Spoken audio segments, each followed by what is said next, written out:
Hello YouTube, Dion from M.A.D with the unboxing of this cable. This is a Ugreen high-speed 250 MHz durable and flexible Ethernet cable. That is a Cat6 round Ethernet cable of 1000 Mbps. Then that is 5 meters long, which is great. And we can actually check the specs of this product here on the back.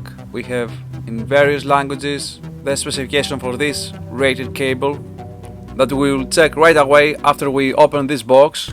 So we'll have to open it up here on this side, and it's quite easy. And okay, we have some extra packaging here protecting our Ethernet cable, and there is also a manual that is actually not the last of the paperwork here. We also have a little card there that's for recycling. That's really handy for letting us know that.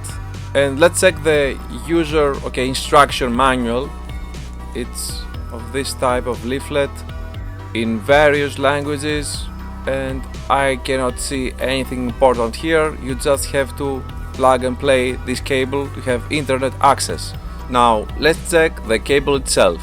We must unpack this plastic bag that is quite interesting because the packaging here is top notch, and here we have the cable that it screams quality. You can see we have these rubber ends to press the clips and inserting this to the Ethernet port.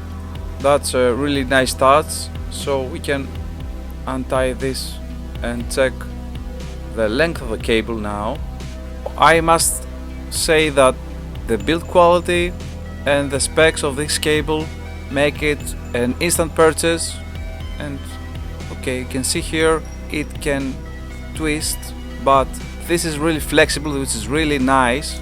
And the length, I guess it's really long. That's a 5 meter spec, and nice touch of the Ugreen logo. And this end here to pressing the clip, this is rubberized and it's really handy. These plastic ends are prone to break, and this might prevent that. That's a great solution. Now this cable has a PVC jacket and it's durable, and one can feel it on the surface of this cable. It is great. So this was the unboxing of the really long Ugreen Cat6 Ethernet cable. That is a great purchase. Feel free to leave us a like, subscribe, and as always from M.A.D, thank you for watching.